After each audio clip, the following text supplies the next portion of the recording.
My name is Misha T. Originally from Ukraine. I was born in Kiev, about 100 miles from Chernobyl. Moved to the States in '91. Yeah, and I paint all the time, doing illustrations. I illustrate for Vibe magazine, a couple other publications. Since I could remember doing any type of creative stuff, like I knew that I wanted to be an artist. There was no like, you know, it's either astronaut or artist.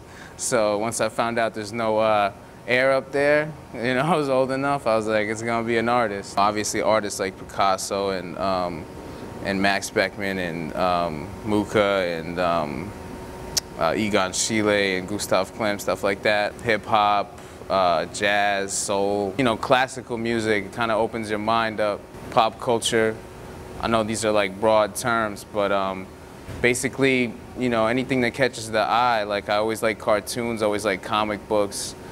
So that was kind of my thing, you know, like real graphic styles. I think my main focus is basically bringing the aesthetic back into, you know, conceptual art. For me, you know, I have to say something, but at the same time, I have to represent it in a way that dictates how good I am at my craft. I need to paint a picture, tell a story.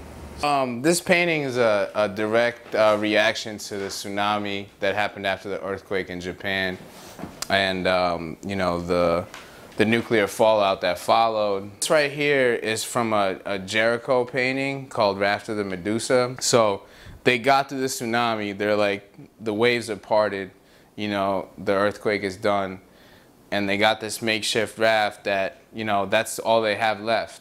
And all they have to look forward to is the byproducts of what happened.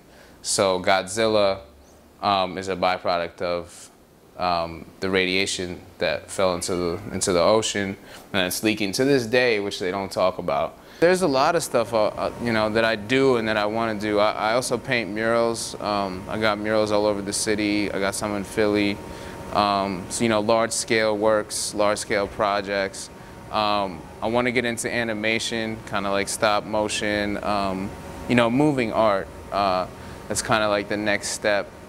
And, you know, art direction, set design, stuff like that. I want to just do it all.